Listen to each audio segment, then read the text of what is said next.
Baik, assalamualaikum warahmatullahi wabarakatuh. Waalaikumsalam. Bismillah, alhamdulillah, wassalatu wassalamu ala rasulillah Sayyidina Muhammad ibn Abdullah wa ala alihi wa ashabihi wa mawalah.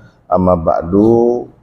Hadirin Bapak-bapak peserta Majelis Ta'lim Al-Ikhlas yang insya Allah dimuliakan Allah. Amin. Kita langsung aja, nggak usah pakai baca Fatihah lagi, udah baca Fatihah. Saya sudah kirim bahan di grup Majelis Ta'lim Al-Ikhlas. Jadi kitab yang kita baca ada di situ. Ya, latihan baca kitab berbahasa Arab. Walaupun nggak ngerti, insya Allah perlahan-lahan bisa paham. Hadirin yang dimuliakan Allah, pada pertemuan sebulan yang lalu kita sudah membahas tentang penamaan Al-Quran. Nah ini saya mau menekankan kembali kepada bapak-bapak sekalian bahwa ternyata di dalam beragama itu tidak cuman satu perspektif. Di dalam beragama itu banyak perspektif, termasuk dalam penamaan Al-Quran. Perdebatannya kemarin apa dalam pemaknaan nama Al-Quran? Ada dua kelompok besar terkait dengan sebutan Al-Quran. Kelompok yang pertama mengatakan Al-Quran ini nama yang diberikan oleh Allah. Artinya kalau nama, proper name, isim jamid, gak usah diutak-atik lagi. Artinya apa? Enggak, udah nama. Seperti nama Andi, itu ya Andi ya Andi. Enggak perlu lagi dicari akar katanya apa, sehingga ketemu maknanya apa. Haji Satori, nggak perlu lagi dicari akar katanya apa. Pokoknya yang namanya Andi, ya orang yang seperti ini. Haji Satori, orang yang seperti ini. Al-Quran, menurut kelompok pertama adalah proper name, isim jamid adalah nama dari sebuah kitab atau nama dari wahyu yang diajarkan oleh Allah kepada Nabi Muhammad. Seperti halnya Injil, tidak perlu lagi dicari akar katanya Injil dari kata-kata anjala yunjulu, enggak, Injil ya Injil. Nah ini kita belum melihat Pak, ada nama kita itu yang namanya ya sudah sekedar nama, nggak bisa lagi dicari akar katanya apa. Tapi ada juga bapak-bapak yang namanya punya akar kata, misalnya Abdul Hamid, nah gitu kan, Abdul Hamid, bukan Abdul Hamid, Abdul Hamid. Berarti hamba Allah yang maha terpuji. Ini namanya bisa ditarik akar katanya apa. Tapi kalau Satori, Asyatiri, Syatiri, Andi, Sahlani, apa ya nama Haji Sahlani dari kata-kata sahal, artinya mudah. Sahlani, orangnya mudah, diajak kemana-mana. Nggak tepat. Jadi kelompok yang pertama mengatakan bahwa Al-Quran itu adalah nama, udah nggak usah lagi dicari pengertiannya apa, itu nama yang ditujukan kepada wahyu Nabi Muhammad. Kelompok yang kedua mengatakan enggak, itu bukan nama, itu adalah kata bentukan yang mempunyai akar kata tertentu sehingga punya makna tertentu. Kelompok yang kedua ini kemudian terpecah menjadi dua. Kelompok yang mengatakan bahwa Al-Quran ini merupakan kata bentukan. Kata bentukan itu dalam bahasa Arab isim mushtaq. Isim mushtaq, kata bentukan. Kayak tadi tuh, Hamid itu dari kata-kata Hamida Yahmadu yang artinya memuji. Hamid berarti sesuatu yang dipuji. Hamid orang yang memuji. Beda loh. Ada Hamid, ada Hamid. Itu beda. Ada Mahmud. Beda juga. Nah ini hebatnya bahasa Arab. Nah, bagi kelompok yang kedua, maka Al-Quran berasal dari akar kata tertentu. Dan dari akar katanya itu kemudian bisa diketahui maknanya. Dan kelompok yang kedua ini terpecah menjadi dua. Ada yang mengatakan akar kata awalnya dari Al-Quran itu qara'a.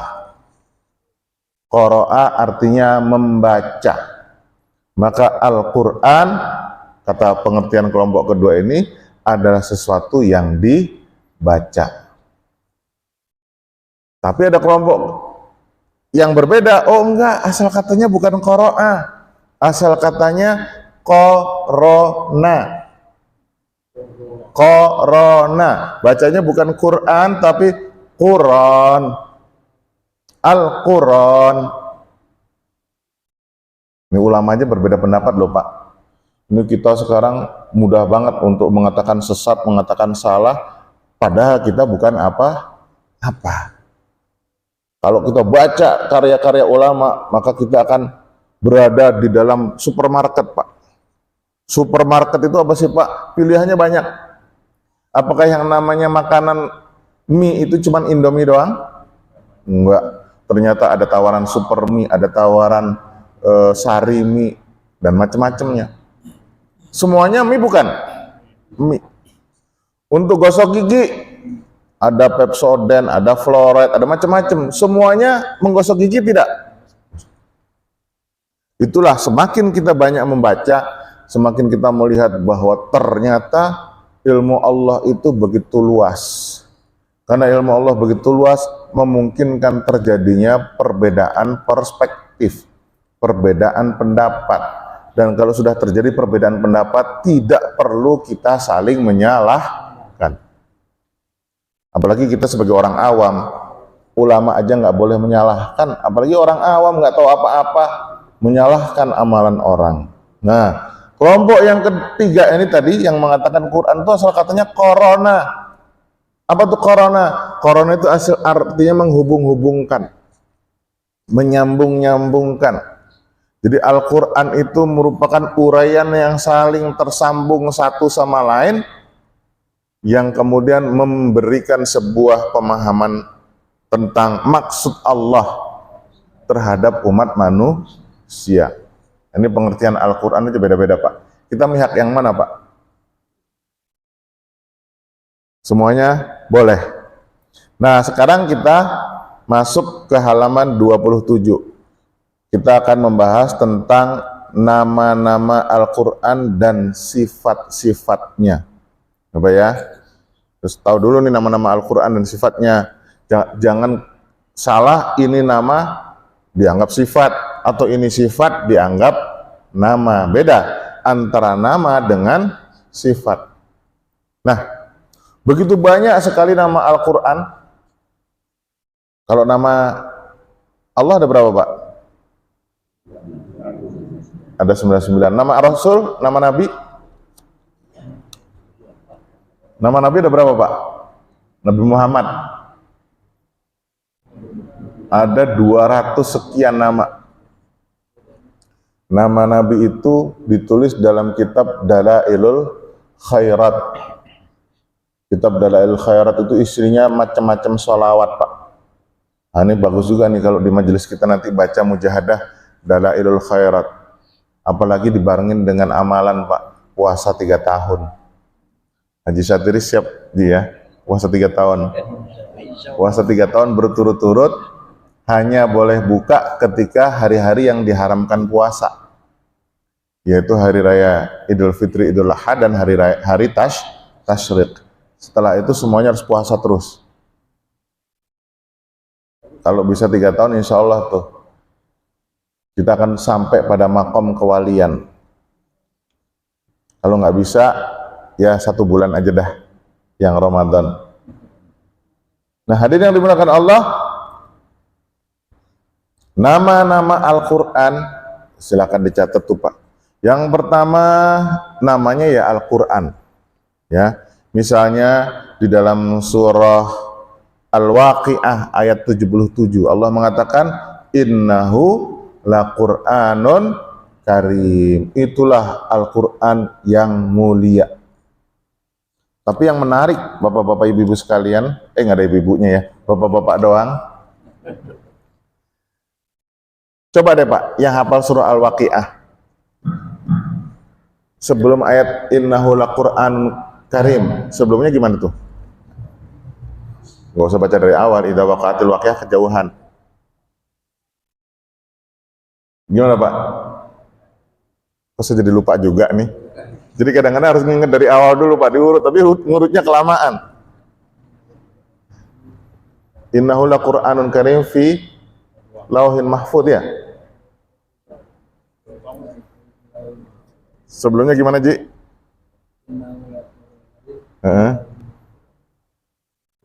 La yamassuhu illal mutahharun tanzilum rabbil alamin. La yamassuhu illal mutahharun. Nah, kalau bapak-bapak baca surah Al-Waqiah, ini yang menarik Pak. Sebelum Allah ngomong innahu laqur'anun karim, Allah ceritakan tentang tanda-tanda Allah, ya, tentang penciptaan. Kemudian terakhir itu Allah bercerita tentang api. Baru kemudian Allah cerita tentang alam semesta, lalu Allah mengatakan innahu laqur'anun karim. Kalau kita mau membaca secara runtut bacaan-bacaan surah Al-Waqiah, maka yang disebut dengan Qur'anun Karim itu sebenarnya adalah ayat-ayat Allah, tanda-tanda Allah yang tercipta Pak. Baik alam semesta, baik fenomena tentang api, fenomena tentang alam semesta, ya kan Allah cerita seluruhnya berjalan di atas apa namanya itu jalurnya masing-masing. Terus Allah mengatakan innahu laqur'anun karim, itulah Quran yang mulia. Jadi Quran yang sesungguhnya yang di mana Pak? Quran yang sesungguhnya adalah Quran yang tercipta. Sudah nggak kita baca Quran yang tercipta Pak? Quran yang tercipta itu bintang. Bagaimana membaca bintang Pak? Pakai ilmu perbintangan. Gunung, sudah nggak kita baca gunung Pak? Pakai ilmu vulkanologi. Membaca lautan, pakai ilmu oseanologi. Membaca kehidupan, pakai ilmu biologi. Membaca budaya, pakai ilmu antropologi. Membaca kehidupan manusia, pakai ilmu sosiologi. Maka sosiologi, kemudian arkeologi, semuanya itu sesungguhnya adalah upaya kita untuk membaca tanda-tanda Allah. Jadi jangan kemudian kita katakan orang yang nggak belajar agama, orang yang hanya belajar sosiologi, orang yang hanya belajar biologi, itu nggak pernah belajar tentang agama, nggak pernah belajar tentang ayat-ayat Allah. Salah. Orang yang belajar biologi, orang yang belajar matematika, orang yang belajar sosiologi, itu belajar tentang Al-Quran. Belajar tentang tanda-tanda Allah yang ada di alam semesta. Bahkan, belajarnya sosiologi kita itu akan jauh lebih bernilai ukhrawi dibandingkan mereka yang belajar agama, belajar fikih, belajar akidah, kalau niatnya salah. Ya Pak ya, jadi ilmu itu ada dua Pak, ada ilmu dunia, ada ilmu akhirat. Ilmu dunia itu ilmu yang hanya bernilai dunia. Ilmu akhirat, ilmu yang bernilai akhirat. Ilmu yang hanya bernilai dunia, kalau kita belajar ilmu tujuannya hanya untuk kepentingan duniawiyah. Percuma tuh belajar agama, belajar Quran, belajar tafsir, tapi niatnya supaya saya jadi ustadz beken. Kalau saya jadi ustadz beken, maka saya akan diundang kemana-mana, pakai manajemen, bayarannya mahal. Mohon maaf Pak, ceramahnya itu bernilai akhirat atau nilai dunia Pak? Atau kita belajar agama, belajar Al-Quran, belajar hadis, tapi tujuannya memecah belah Pak. Tujuannya membuat orang marah, tujuannya membuat orang takut, tujuannya membuat orang membenci satu sama lain. Saya tanyakan, itu ilmu agama bernilai dunia atau akhirat? Bernilai dunia. Tapi sebaliknya kita belajar biologi, tapi belajar biologi itu untuk merasakan kebesaran Allah, untuk mengajak orang memahami tentang tanda-tanda Allah di muka bumi, mengajak kita untuk semakin tawadhu, mengajak kita untuk semakin melihat kepersaudaraan antar manusia, maka biologi kita itu bernilai akhirat. Coba pernah nggak Pak belajar tentang bentuk-bentuk daun Pak? Ngomongin daun saja, belajar biologi itu bisa jadi bernilai akhirat Pak. Kita mengatakan pada anak didik kita, lihat anak-anak, ada beberapa motif daun, ada yang seperti ini, ada yang seperti ini. Daun diciptakan Allah saling berbeda-beda, masing-masing mempunyai peran untuk menunjukkan keindahan Allah. Begitu juga manusia, manusia diciptakan berbeda-beda untuk memunculkan keindahan Allah di muka bumi. Belajar biologi nilainya akhirat. Yang belajar agama nilainya dunia. Hati-hati. Jadi kita nih jangan mentang-mentang ngaji itu kemudian merasa paling soleh, merasa paling suci. Jangan juga. Kalau kemudian kita ngaji, kemudian mudah untuk terprovokasi, mudah untuk membenci sesama, itu bukan ngaji itu dunia. Yang membuat kita benci sama siapapun juga, itu dunia.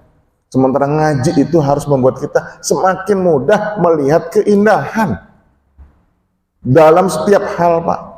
Itu. Berikutnya Pak, itu nama Quran Pak ya. Dari Quran saja kita punya punya pemahaman yang bisa begitu dalam. Tadi halaman berapa Ustaz ya? Kok saya jadi lupa, hilang nih.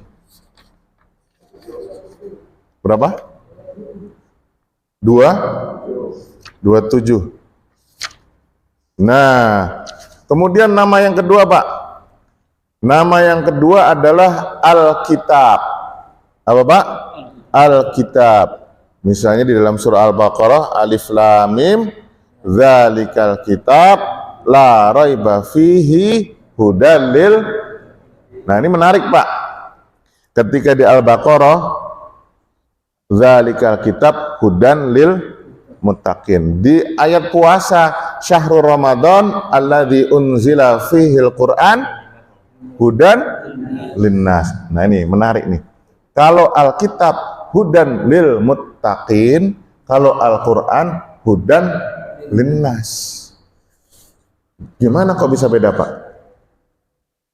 Tadi seperti kita bahas tadi, kalau sudah berbicara soal Al-Quran, berarti ini soal ayat-ayat yang tercipta Pak. Berbicara soal alam Pak. Berbicara tentang fenomena alam, fenomena sosial, fenomena budaya. Maka semua ayat yang tercipta, fenomena alam, fenomena sosial, budaya, itu bisa menjadi hudan, bisa menjadi petunjuk bagi semua manusia. Coba Pak, yang bisa belajar antropologi siapa Pak? Hanya orang Islam?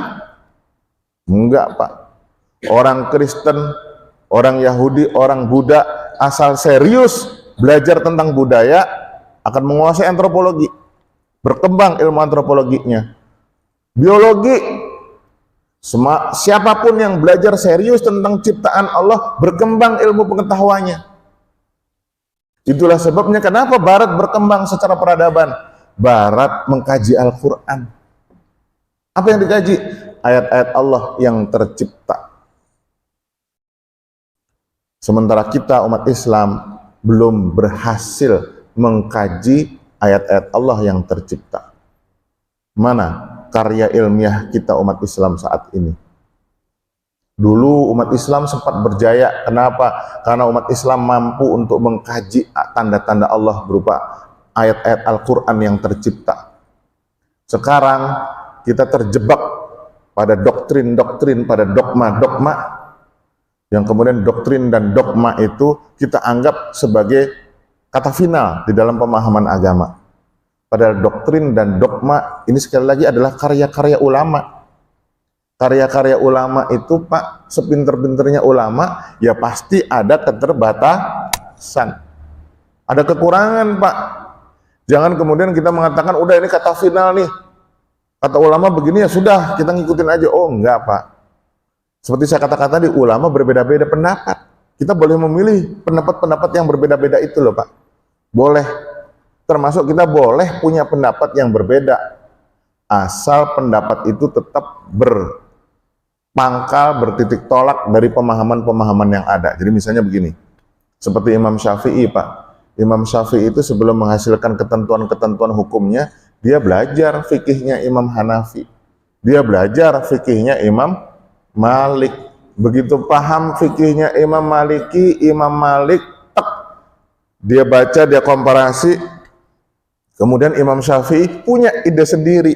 Muncul pendapat yang berbeda dari Imam Malik, berbeda dari Imam Hanafi. Atau bisa jadi setelah beliau mengkaji, oh enggak, saya dalam hal ini ngikutin Imam Malik, saya dalam hal ini ngikutin Imam Hanafi. Atau saya dalam hal ini punya pendapat sendiri, boleh. Bapak-bapak sekalian ketika sudah mengkaji agama boleh. Ini menurut Imam A, Imam B, Imam C, macam-macam imam sudah kita baca, bisa menentukan sikap apakah kita ngikut imam-imam tersebut atau kita punya pandangan dan pemahaman yang berbeda. Boleh, asal punya kompetensinya dan kapasitas keilmuannya. Nah, kalau Al-Quran hudal linnas, siapapun yang mau belajar, siapapun yang mau menggali pengetahuan dari alam yang diciptakan oleh Allah, pasti akan mendapatkan huda. Apa maksudnya mendapat huda? Mendapatkan pemahaman, mendapatkan pencerahan, mendapatkan arahan dalam kehidupan dari ilmu yang dia kaji. Tapi sebaliknya kalau Alkitab itu hanya hudan lil muttaqin. Alkitab itu apa Pak pengertian Alkitab? Alkitab itu artinya ketentuan-ketentuan tentang moral, ketentuan-ketentuan tentang ibadah. Makanya kutiba alaikumus syiyam, ketentuan yang ditetapkan atas kalian, yaitu puasa. Kutiba alaikum al-qital. Jadi kutiba itu artinya ketentuan. Maka di dalam surah Al-Bayyinah, kutubun qayyimah. Ada kata-kata kutubun qayyimah. Alam semesta ini isinya kutub-kutub, Pak. Apa itu kutub? Ketentuan-ketentuan, Pak. Di dalam diri kita ada ketentuan nggak, Pak? Ketentuan Allah yang ada di dalam diri kita, Pak. Ada, Pak. Mata kita itu kalau capek dia akan tidur. Telinga kita akan istirahat. Tangan kita, semua anggota tubuh kita akan istirahat. Itu ketentuannya. Tapi jantung tidak boleh beristirahat. Kalau jantung diperkenankan istirahat, atau jantung kayak manusia, dia akan mudah protes. Sialan, mata udah tidur nih. Tangan udah nggak gerak-gerak lagi nih. Kenapa gue jadi kerja sendirian? Lalu dia ikut-ikutan istirahat. Iya, dia nggak bisa istirahat tuh. Jantung itu bagian dari kutubun qayyimah. Ada ketentuan Allah di dalam diri kita. Jadi di semua alam semesta, Pak, di semua ciptaan Allah itu ada kutub, ada ketentuan-ketentuan, Pak. Air itu punya ketentuan, Pak. Ketentuannya apa, Pak? Selalu menuju tempat yang lebih rendah. Ada nggak, Pak, air kemudian jadi kafir? Nggak. Mulai sekarang saya maunya naik aja. Jadi bapak-bapak ini sekarang kita memaksa air menjadi kafir loh, Pak. Kenapa? Dengan pompa. Jadi pompa air itu adalah cara untuk membuat air jadi kafir. Yang harusnya air itu mengalir ke bawah, ini dipaksa naik ke atas. Itu air kafir, Pak. Nah, sekarang ini saya juga kadang-kadang begini kok, Pak. Kamar mandi pun juga ada yang kafir, toilet itu ada yang kafir, Pak. Kan sekarang kalau mulai di mal-mal itu kan, Pak, ada toilet-toilet yang baru bisa keluar airnya kalau barang kita dijauhkan, Pak, ya. Iya. Jadi kalau kita masih di situ aja nggak keluar airnya nih, Pak. Ini saya bilang ini toilet kafir nih. Nggak mengajak kita untuk bersih, Pak. Celakanya nih, negara-negara Arab itu toiletnya kayak begitu semua, Pak. Saya ke Abu Dhabi kemarin, saya ke Turki, saya ke Irak. Itu ternyata urinoirnya nggak keluar airnya, Pak. Baru kalau dikeluarin, kalau jauh baru keluar. Ini toilet nggak mengajarin kita istinja. Ini toilet kafir, Pak. Ada ketentuan-ketentuan yang namanya kutubun qayyimah. Semuanya ketentuan berharga, Pak. Nah, ketentuan-ketentuan tersebut untuk alam semesta mereka tunduk, Pak. Semua alam semesta pasti tunduk pada ketentuan Allah. Maka alam semesta itu jauh lebih Islam dibandingkan kita, Pak. Semua alam ciptaan Allah itu bertasbih, memuji Allah. Itulah sebabnya maka kemudian orang Indonesia ketika orangnya meninggal dunia lalu ditebarin bunga. Untuk apa, Pak? Bunga itu selama masih sebelum layu itu masih segar, dia bertasbih pada Allah. Dan ketika bunga bertasbih pada Allah, maka orang yang ada di dalam kuburan insya Allah mendapatkan syafaat. Rasulullah itu pernah lewat kuburan nancepin pohon korma, Pak. Kenapa? Korma itu selama dia masih segar, dia bertasbih pada Allah. Ketika dia bertasbih, maka orang yang ada di dalam kuburan mendapatkan syafaat, akan mendapatkan keringanan hukuman dari Allah Subhanahu wa Ta'ala. Di Arab banyak pelepah korma, di Indonesia nggak ada korma, maka orang Indonesia pakai kembang. Atau kemudian kuburannya ditanamin rumput. Selama rumputnya segar, insya Allah orang yang ada di kuburan itu akan mendapatkan keringanan hukuman. Karena apa? Bertasbih. Bayangkan malaikat mungkar nakir mau nyiksa, dengar rumput bertasbih, kan nggak enak, Pak. Tuh kan? Apalagi di situ kalau ada burung berkicau, kicaunya burung adalah tasbihnya burung. Maka kalau pengen selamat, Pak, di kuburan nggak disiksa, bikin kebun binatang di atas kuburan kita, Pak. Jadi kebun binatang, ada ikan, ada burung-burungan di situ. Insya Allah selama mereka masih hidup, dia akan bertasbih, meringankan hukuman kita. Nah, tetapi Pak, kalau manusia ini adalah makhluk yang paling pembangkang. Sudah tahu dikasih ketentuan-ketentuan seperti ini, tapi kadang-kadang manusia suka membangkang, Pak. Manusia kadang-kadang merasa lebih sombong dibandingkan burung. Manusia kadang merasa lebih hebat seperti Allah, sehingga dia berhak untuk menyalahkan orang-orang. Kan kalau di dalam Islam yang berhak menjadi hakim siapa, Pak? Siapa hakim tertinggi kita, Pak? Allah. Siapa yang berhak menentukan dia salah, dia benar, dia masuk surga, dia masuk neraka? Siapa, Pak? Allah. Tetapi kenapa kok kemudian kita mengambil hak prerogatifnya Allah dengan menyalah-nyalahkan orang, dengan meneraka-nerakakan orang? Sejak kapan kita punya wewenang seperti wewenangnya Allah? Nah, itulah sebabnya, Pak, terkait dengan kutub, terkait dengan ketentuan-ketentuan soal kehidupan, hanya orang-orang yang mau tunduk, hanya orang-orang yang mau taat yang bisa menjadikan itu sebagai hudan. Hudan lil muttaqin. Yang mau benar-benar diatur, yang mau benar-benar tunduk, itulah yang bisa menjadikan dia pedoman. Misalnya begini, masuk Masjid Al-Huda itu ada aturan, Pak, ya, aturan. Maka yang mau mentaati aturan Masjid Al-Huda, itulah mereka-mereka yang bisa menjadikan pedoman Masjid Al-Huda sebagai tuntunan. Tapi kalau nggak mau ngikut, ya sudah, saya nggak mau ikut aturan Masjid Al-Huda, saya mau subuhnya kunut. Kalau di sini kan nggak pakai kunut, ya sudah. Maka aturan Masjid Al-Huda, kitab Masjid Al-Huda tidak menjadi hudan bagi yang tidak mau turut pada aturan Masjid Al-Huda. Jadi kitab itu aturan, Pak. Kitab aturan. Muttaqin adalah orang-orang yang mau tunduk, mau terikat, mau taat dengan aturan tersebut. Maka Al-Quran sebagai Alkitab, sebagai ketentuan tentang moral, ketentuan tentang sikap, ketentuan tentang ibadah, hanya akan dapat diikuti oleh mereka-mereka yang muttaqin, mereka-mereka yang mau tunduk, taat, patuh dengan ketentuan-ketentuan tersebut. Kalau nggak mau taat, silahkan. Silahkan kan Pak, mungkin ada aturan yang lain, silahkan. Boleh. Tapi konsekuensinya tanggung masing-masing. Lalu yang kedua Pak, yang ketiga, nama lain Al-Quran. Apa Pak? Az-Zikr. Apa Pak? Az-Zikr.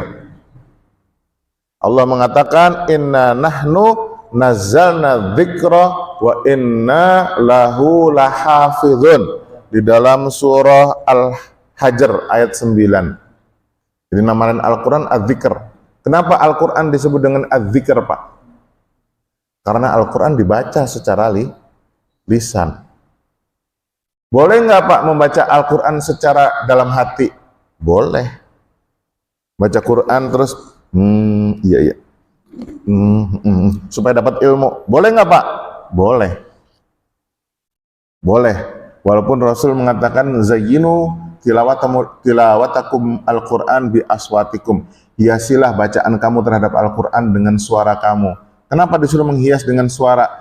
Karena dengan membaca itu ada nilai dakwah. Dengan membaca ada nilai pendidikan terhadap orang lain, Pak. Jadi baca Quran secara keras, itu harapannya orang lain ikut mendengar. Begitu ikut mendengar, dia ikut belajar dari yang kita baca. Tapi sekarang tetangga kita, kalau kita baca Quran dengan suara keras, ikutan belajar nggak Pak? Yang ada ikutan pusing. Karena kagak paham apa yang dibaca. Ini baca apa sih? Pusing. Nah itulah gunanya kita belajar makna pemahaman Al-Quran. Sehingga kalau kita baca Pancasila kan Pak, Pancasila, satu, ketuhanan yang Maha Esa. Itu orang yang mendengar, itu akan paham dan menghayati makna Pancasila Pak.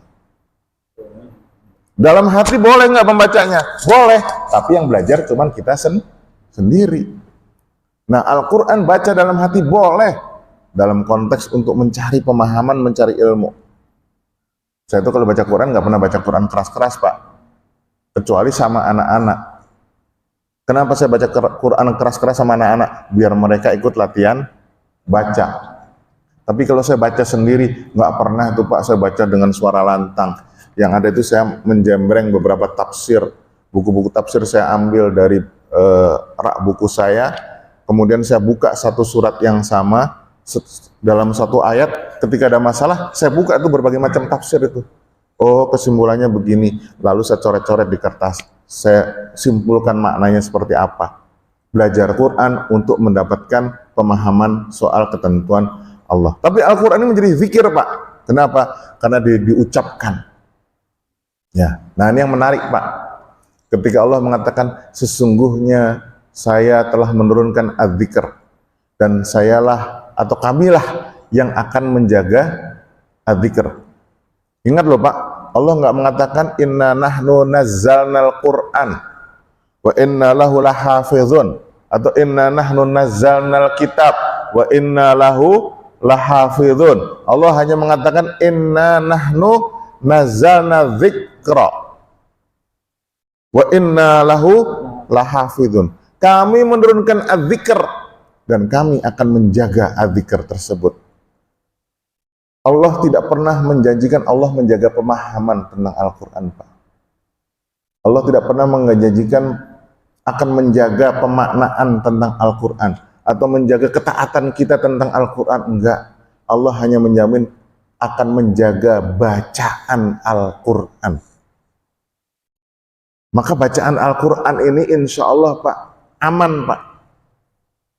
Dari zaman Rasul sampai nanti hari kiamat, bacaan Al-Quran akan selalu terjaga. Pertanyaannya, penafsirannya bagaimana Pak? Ada jaminan Allah tentang penafsiran yang benar? Pemahaman yang benar? Nggak ada Pak. Disinilah indikasi bahwasanya Allah memberikan kebebasan kepada kita untuk memahami Al-Quran secara terbuka. Saya pernah membaca Pak sebuah literatur dalam bahasa Arab bahwa Al-Quran ini dibaca dengan beberapa model bacaan Pak. Selama kita membaca Al-Quran itu dengan beberapa model bacaan tersebut, maka itu sah. Itu sah dari Allah. Dan itu yang akan terjaga. Jadi Al-Quran itu terjaga dengan bacaan yang ada 7, Pak. Atau ada 8, ada 9. Itu akan dijaga, Pak.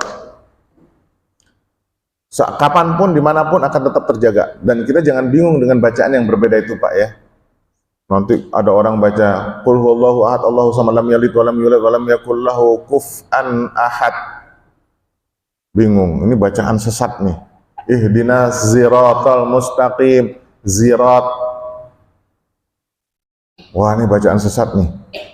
Wa aqwamu qila wa athwabu qila. Bacaannya berbeda-beda, tapi selama itu ada riwayatnya sah, Pak. Dan yang menarik, Pak, surah Qul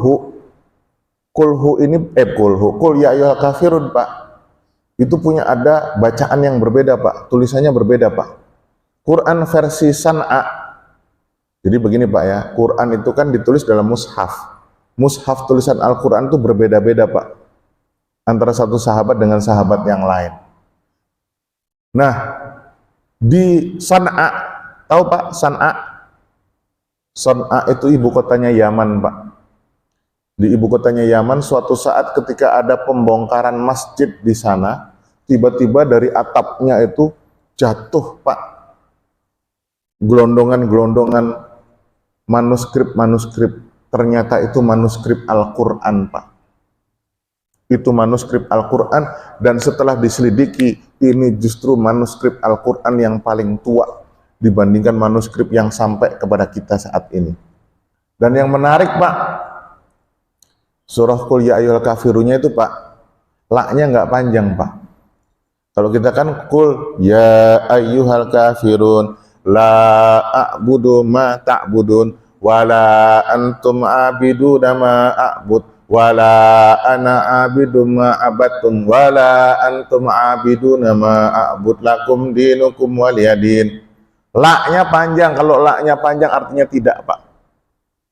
Tapi Quran versi San'a ini, Pak, yang dianggap sebagai manuskrip tertua dengan Al-Quran, itu justru tidak menggunakan lam panjang, Pak. Qul ya ayyuhal kafirun la a'budu ma ta'budun wala antum a'biduna ma a'bud wala ana a'bidu ma abattum wala antum a'biduna ma a'bud lakum dinukum waliyadin. Ketika lamnya pendek, Pak, maka lamnya itu artinya pasti. Bayangkan, Pak, qul ya ayyuhal kafirun la a'budu ma ta'budun. Saya pasti menyembah apa yang kamu sembah. Wala antum, dan kamu pasti menyembah yang saya sembah. Kamu pasti menyembah yang saya sembah. Lakum dinukum waliyadin. Cara kamu beragama ya caramu, cara saya beragama ya cara saya. Tapi kita masing-masing menyembah sesuatu yang sama. Ayo, Pak, ini tulisannya beda, Pak. Tetapi selama ini merupakan model bacaan, kita boleh menerimanya, ya, Pak, ya, boleh menerimanya. Ini membuka kemungkinan pemaknaan yang lebih luas. Nah, ini saya cuma mengatakan Al-Quran dalam aspek adzikr, berarti Al-Quran dalam aspek yang dibaca. Dua lagi, Pak, sampai nama Quran doang. Lalu nama Quran yang berikutnya apa, Pak? Al-Furqan. Ya, Al-Furqan. Tabarakalladzi nazzala al-furqana ala abdihi. Maha berkah Allah yang telah menurunkan Al-Furqan. Kenapa Al-Quran disebut dengan Al-Furqan, Pak? Artinya Furqan kan pemisah, Pak, ya. Artinya Furqan itu dia sudah bisa menganalisis, sudah bisa membedakan.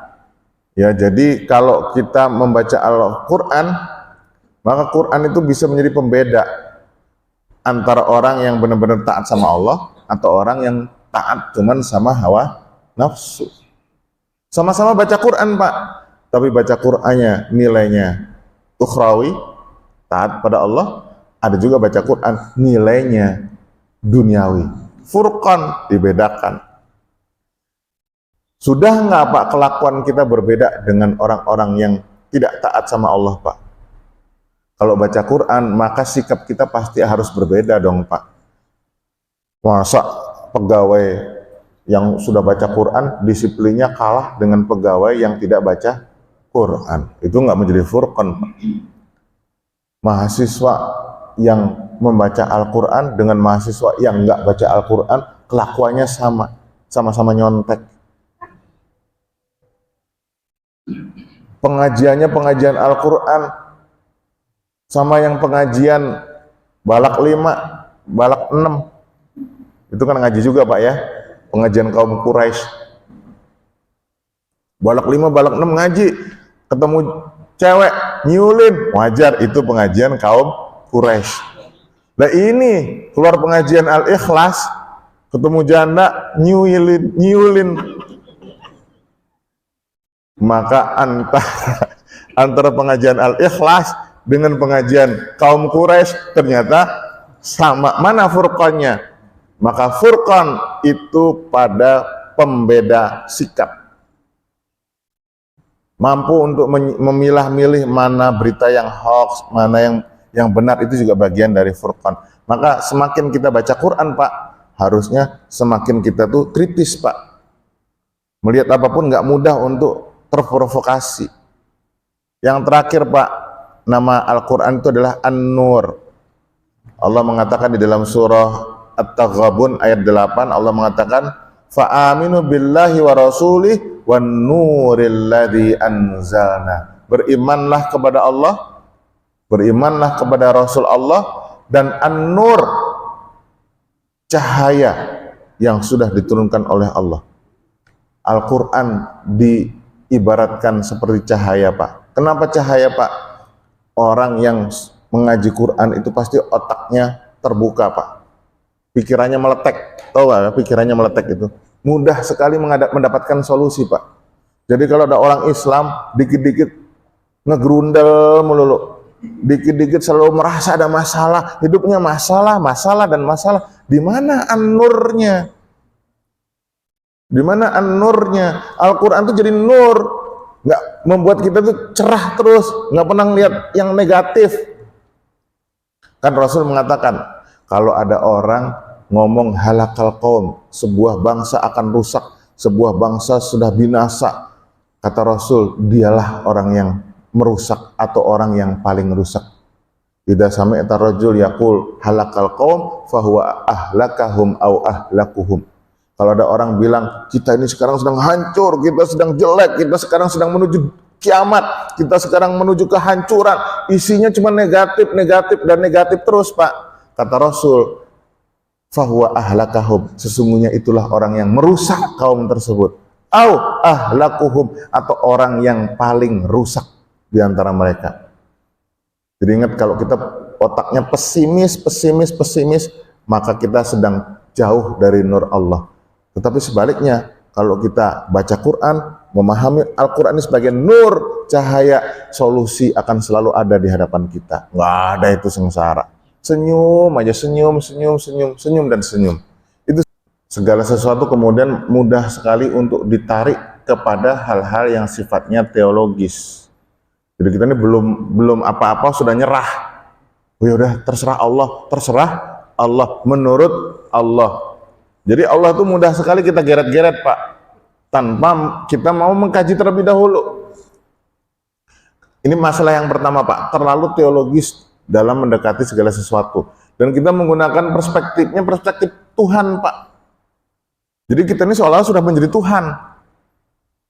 Karena kita tidak pernah melihat dari sisi manusia.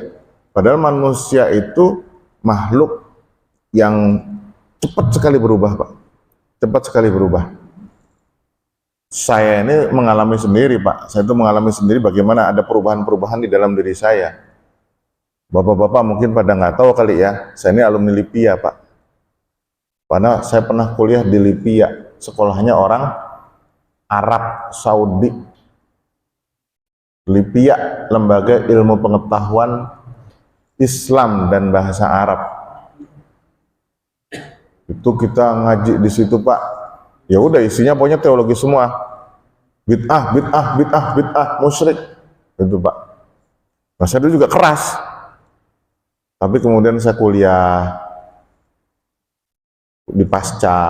Ketika kuliah di pasca, saya bertemu dengan pemikiran-pemikiran Harun Nasution, pemikiran-pemikiran yang rasional tentang Islam.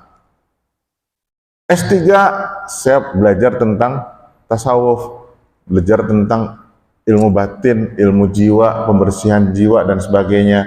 Akhirnya, makanya saya bilang, Andi zaman dulu belum tentu sama dengan Andi zaman sekarang. Kenapa? Berubah. Dulu saya keras, nah sekarang mungkin saya lembek, kan gitu ya. Lembek banget gitu, kata orang lembek, apa-apa boleh, kan gitu kan ya. Kalau di NU kan dulu begitu, NU itu ada dua kelompok, ada NU yang serba boleh, ada NU yang serba nggak boleh. Kalau NU yang serba nggak boleh itu Kiai Ma'ruf Amin. Jadi kalau ke Kiai Ma'ruf Amin lebih banyak nggak bolehnya. Tapi kalau ke Kiai Said Agil Sirot itu lebih banyak bolehnya. Oh ini, iya boleh, oh boleh. Itu kalau Kiai Said Agil Sirot. Nah, kita melihat agama secara teologis, Pak. Akibatnya kita selalu menganggap kita ini dari perspektif Tuhan. Itu yang pertama. Yang kedua, Pak, kita memang terbiasa belajar hanya menggunakan satu rujukan, satu referensi. Dan guru itu kemudian ketika mengajar, dia tidak memberikan kesempatan pada siswanya untuk mengeksplor pemikiran-pemikiran yang lain. Dia pokoknya udahlah, kamu ngaji sama saya aja deh, nggak usah ngaji sama-sama yang lain. Kenapa demikian? Takut kehilangan santri. Kalau santrinya hilang, takut kehilangan pendapatan. Padahal guru yang baik itu Pak, guru yang baik, silahkan kamu ngaji sama saya, tapi coba kamu ngaji sama yang lain. Itu coba, dalam hal ini, kamu lihat yang lain. Buka wawasan kamu dengan guru-guru yang lain. Apapun yang kamu dapatkan dari guru-guru yang lain, selama itu membuat kamu damai, selama itu membuat kamu lebih tenang, itulah ajaran Allah. Kan gitu. Kalau kita kan enggak. Pokoknya kalau enggak ngaji sama saya, yang lain itu sesat. Yang lain ahlul bid'ah, yang lain ahli neraka. Hanya satu rujukan, satu referensi, dan itu kemudian kita anggap sebagai referensi yang paling suci, paling sakral. Ya kan Pak? Padahal yang suci dan sakral itu kan Quran Pak. Tapi gara-gara kita bacanya dari satu buku, satu pemahaman tentang Al-Quran, pemahaman itu kita anggap sebagai pemahaman yang sakral dan nggak boleh lagi dikritikin, nggak boleh lagi dikritisi. Seolah-olah kalau sudah kata buku itu benar, ya udah itulah yang benar, yang lain salah.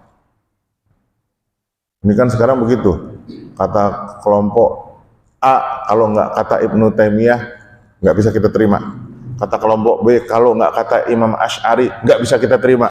Kata kelompok yang ini kalau nggak kata ini, akhirnya kita semua saling konflik karena memang kita megang satu pendapat doang Pak.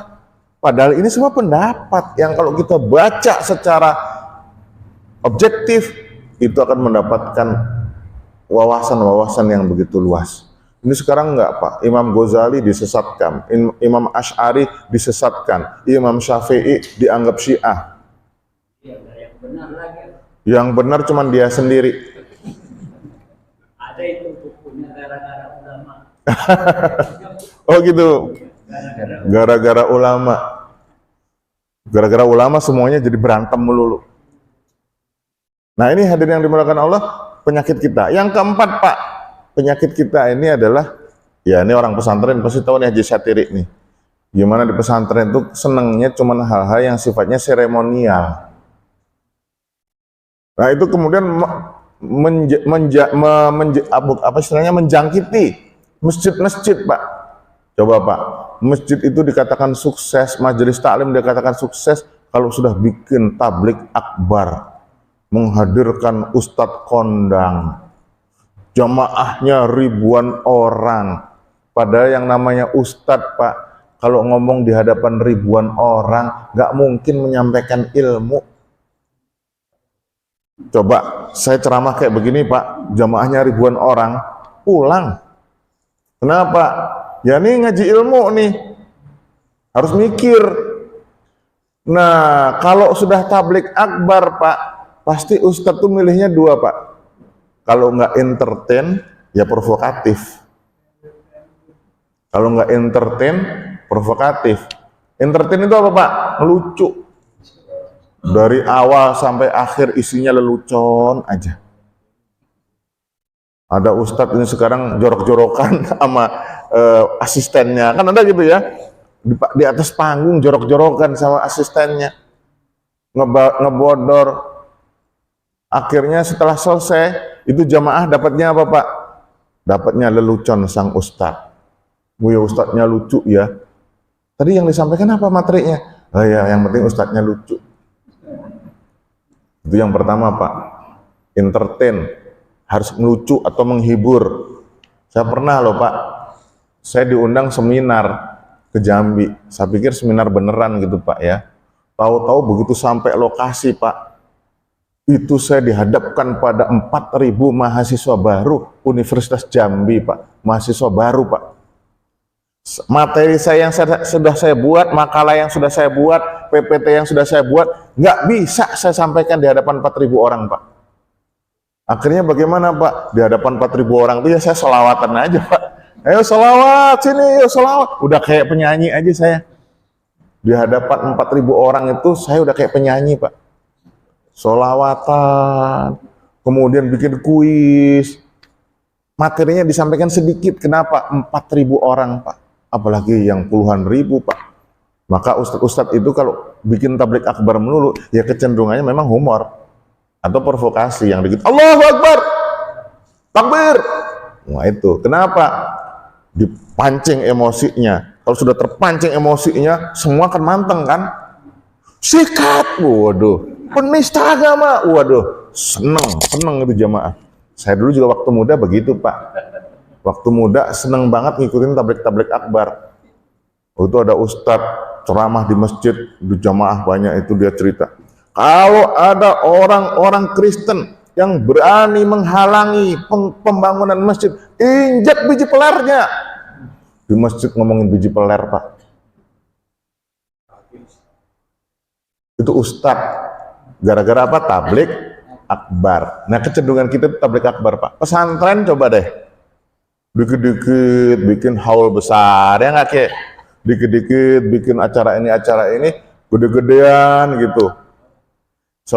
Uang yang dipakai banyak gitu kan. Tapi begitu selesai hasilnya apa? Ya saya juga mengkritik nih NU nih, ini satu abad besar-besaran kan.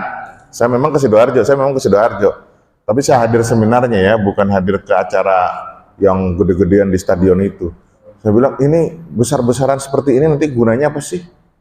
Hanya sekedar syiar kan, cuman heboh. Tapi setelah itu apa? Dibandingkan dengan teman-teman Muhammadiyah, di mana kita? Muhammadiyah bisa bikin pom bensin, bisa bikin rumah sakit, bikin macam-macam. Kita cuman habis bikin tablik akbar. Ini kelemahan kita umat Islam, ya cenderung maunya hal-hal yang kecil, sepele, tapi kelihatan wah. Akhirnya kita lupa pembinaan umat. Kami pernah melakukan penelitian, Pak, di daerah Indramayu, dekatnya pesantren Az-Zaitun. Yang kalau kita datang ke sono itu, Pak, banyak yang nawarin, ayo Mas, datang Mas. Sepi ini pelanggan. Banyak sekali pelacuran-pelacuran di situ, Pak. Tetapi setelah kita tanyakan kepada warga di situ, Pak, yang namanya hari-hari besar agama itu selalu dirayakan di sana, Pak. Yang namanya tablik akbar maulid, tablik akbar Isra Mi'raj, tablik akbar selalu ada, Pak, setiap tahun. Tapi penganggurannya tinggi, pelacurannya banyak. Saya mau nanya ini, kalau begitu di mana dampak dari pengajian dan tablik akbar itu? Kenapa tingkat putus sekolahnya masih tinggi? Kenapa tingkat penganggurannya masih tinggi? Kenapa tingkat ekonominya masih rendah? Kenapa kok pelacurannya masih tinggi? Padahal maulidan ya maulidan, Isra Mi'raj ya Isra Mi'raj, pengajian tablik akbar juga banyak, tapi yang terjadi hanya seperti itu. Nah, inilah realitas yang kita hadapi. Satu referensi dan mempermudah agama, seolah-olah agama itu urusannya hanya hal-hal yang sifatnya show dan tablik akbar seperti itu. Mudah-mudahan kita diberikan kesadaran melalui ngaji-ngaji seperti ini, sehingga kita bisa punya kontribusi yang jelas bagi masyarakat. Misalnya ulang tahun Majelis Ta'lim Al-Ikhlas, ya kita membantu janda-janda miskin dikawinin oleh Haji Syatiri. enggak begitu. Kita punya program sosial. Misalnya ada program pembelian modal bagi pedagang-pedagang tidak mampu. Kita kasih modal dari Majelis Ta'lim Al-Ikhlas. Kita bikin wahana usaha yang kemudian keuntungannya untuk menyantuni anak-anak yatim di sekitar kita. Kita punya program pengobatan gratis. Nah itu bagus tuh, Ji. Jangan bikin tablik akbar dah, Ji. Saran saya jangan bikin tablik akbar, tapi bikin hal-hal yang konkret untuk masyarakat. Kalau masyarakat di luar sana tahu-tahu merasakan pengobatan gratis kita, merasakan sunatan massal kita, insya Allah Pak, orang Al-Ikhlas punya kontribusi untuk masyarakat. Itu saja dari saya, udah jam segini. Nggak usah nanya lagi Pak ya. Oh, Pak Roni silakan. Oh, masih ada lagi, mangga, boleh. Mangga. Bapak dulu. Pak Haji. Mic-nya Ustadz. Assalamualaikum warahmatullahi wabarakatuh. Ustaz, dalam mempelajari Tuhan itu kan kita harus mempelajari nahwu dan sorof. Nah, tadi dijelaskan ada perbedaan penafsiran dan pendapat. Jadi pertanyaannya, apakah yang karena perbedaan itu karena kurang menguasai ilmu nahwu dan sorof? Mohon penjelasan, Ustaz. Pak, Imam Syafi'i masa nggak bisa nahwu sorof, Pak? Imam Malik masa nggak bisa nahwu sorof, Pak? Tapi Imam Syafi'i membaca contoh nih Pak ya, tentang yang membatalkan wudhu. Imam Maliki bacanya aula mastumun nisa, la mastumun nisa. Sementara Imam Maliki bacanya, Imam Syafi'i bacanya au lamastum, lamastumun nisa, lamastum, lamnya pendek. Maliki bacanya lamastum. Kata Imam Maliki, lamasa ini artinya saling. Berarti saling menyentuh. Kalau saling menyentuh artinya apa Pak? Lagi bersetubuh, beroman-romanan.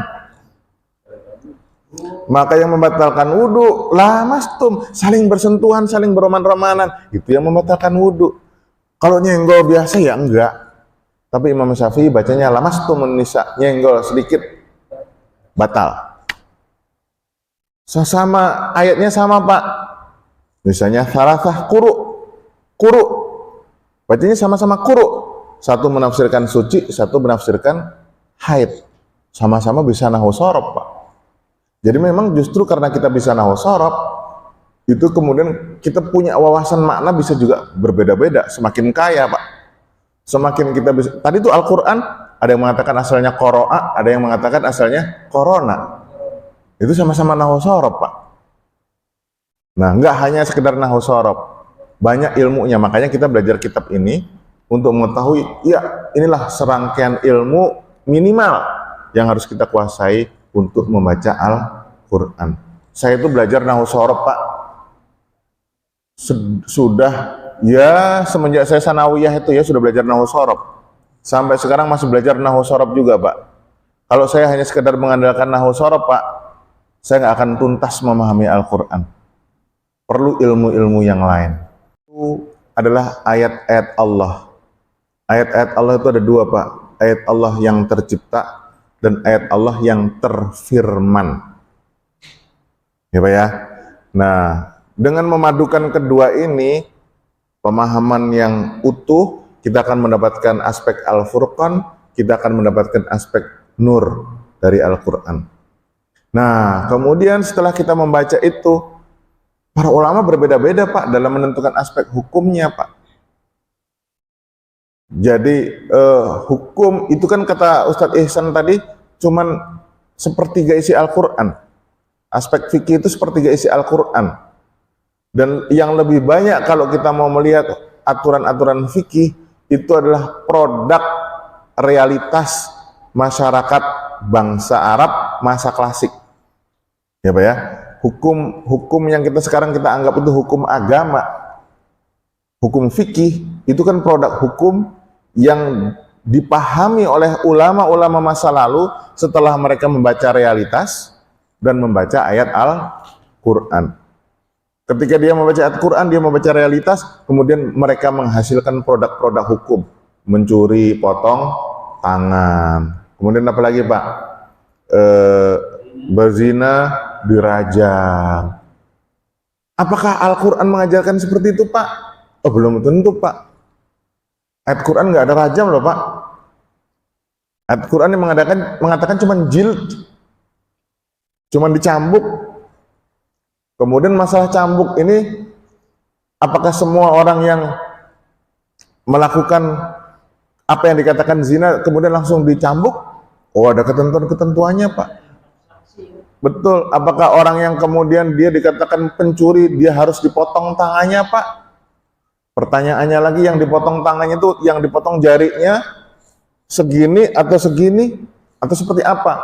Dan banyak sekali pemahaman-pemahaman yang berbeda di kalangan ulama. Ada yang mengatakan yang dipotong cuma sidiknya, ada yang dikatakan yang dipotong ininya, ada yang mengatakan nggak usah dipotong, nggak usah diapa-apa, yang penting dia ditangkap doang, dicegah untuk daripada berbuat mencuri lagi. Sama-sama baca Al-Quran, produk hukumnya berbeda. Mengapa produk hukumnya berbeda? Realitas yang dihadapi juga berbeda Pak. Ya, jadi kalau urusan hukum Pak, itu saya selalu katakan, hukum itu di dalam Al-Quran kadang-kadang diberikan batas maksimal, tidak dituliskan batas minimalnya. Artinya produk hukum yang kita buat selama masih di bawah aturan itu semuanya sah menurut Islam. Atau kadang-kadang disebutkan batas minimalnya, tidak disebutkan batas maksimalnya. Kadang-kadang disebut batas minimal, batas maksimalnya di Quran. Makanya hukum itu dalam istilah Al-Quran disebut dengan hudud. Apa artinya hudud? Limitation, batasan.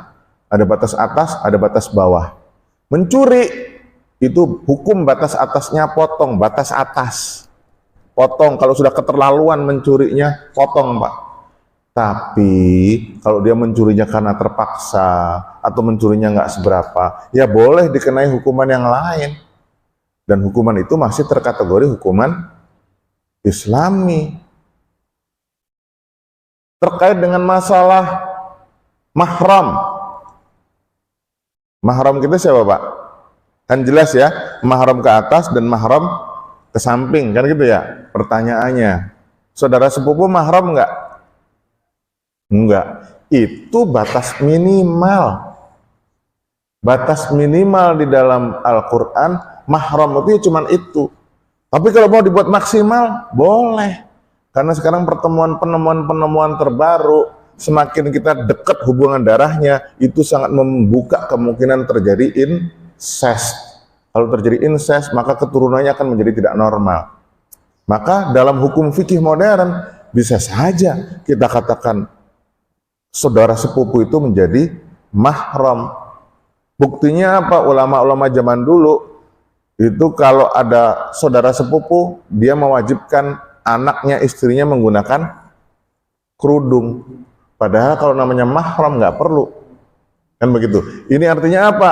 Artinya saudara sepupu dalam konteks dunia modern bisa dianggap sebagai mahram. Jadi hukum itu fleksibel. Di Quran kadang-kadang cuma menyebutkan batas atas, atau kadang-kadang cuma menyebutkan batas bawah, tapi ada juga yang disebut batas atas dan batas bawahnya. Contoh terkait dengan masalah jilbab, pakaian wanita, aurat wanita. Apa itu aurat wanita? Quran jelas mengatakan kan, hadis jelas mengatakan seluruh tubuh kecuali muka dan telapak tangan. Ingat loh, ini batas maksimal. Seluruh tubuh kecuali muka dan telapak tangan. Di ayat Al-Quran disebutkan lagi batasnya, yaitu turunkan jilbabmu menutupi juyubihinna, menutupi wilayah-wilayah yang menyerupai kantong di dalam tubuh wanita. Jadi batas maksimal seluruh tubuh kecuali muka dan telapak tangan. Batas minimalnya apa? Batas minimalnya pokoknya nutupin wilayah berkantong. Ketek ditutupin, payudara ditutupin, lipetan paha ditutupin. Itu batas minimal. Boleh nggak wanita terlihat pahanya ketika di sawah? Coba kalau kita kaku dengan batas aurat, Pak, maka wanita yang kerja di sawah itu wajib pakai jilbab yang gedombrangan sambil macul di sawah, Pak. Itu ngerusak baju, Pak. Ketika sedang di sawah maka paha wanita boleh diperlihatkan. Kenapa? Konteksnya konteks macul. Itu batas minimal, boleh. Nah, tapi sekarang kita ada yang pakai cadar, Pak. Gimana cadar ya? Padahal batas maksimal kata Rasul seluruh tubuh kecuali muka dan telapak tangan. Ini sekarang muka ditutup. Nah, maka cadar sebenarnya bukan bagian dari ajaran Islam. Cadar adalah bagian dari budaya. Budaya untuk apa? Menjaga kecantikan wanita atau menjaga status wanita. Kenapa? Karena zaman dulu belum ada yang namanya sunblock. Belum ada sunblock, Pak. Jadi takut tuh cewek mukanya hitam, kulitnya yang lain putih. Atau untuk menjadi, dulu itu menjadi alat untuk menjaga marwah wanita. Mengapa? Karena kalau kelihatan mukanya, maka akan memunculkan fitnah-fitnah, godaan-godaan. Tapi ingat, yang menggunakan cadar itu cuman ada di Saudi, di negara-negara Teluk, atau di Yaman. Di tempat yang lain tidak. Nah, saya kira itu, Pak, soal hukum sifatnya fleksibel. Ya. Kita jangan menganggap ini hukum Islam ini kayak begini. Enggak, itu merupakan hasil ijtihad dari ulama-ulama yang hidup pada masa itu, Pak. Di zaman modern bisa jadi ijtihadnya berubah. Karena Al-Quran sendiri memberikan kebebasan kita untuk berpikir. Baik, Bapak-Bapak, udah jam 10 nih, udah malam. Diskusinya sangat panjang, tapi mudah-mudahan ada manfaatnya. Mari kita akhiri dengan sama-sama membacakan Fatihah dulu. Al-Fatihah.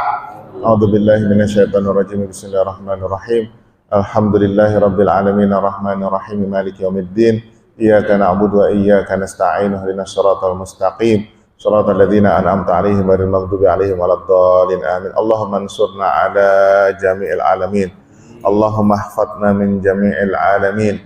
Allahumma atina khaira jami'il alamin waqfina syarra jami'il alamin. Allahumma ja'alna rahmatan li jami'il alamin. Allahumma ja'al tariqatana amanan wa hifdan wa hirzan li jami'il alamin bijahil Fatihah. A'udzubillahi minasyaitonir rajim. Bismillahirrahmanirrahim. Alhamdulillahirabbil alamin. Demikian, terima kasih. Assalamualaikum warahmatullahi wabarakatuh.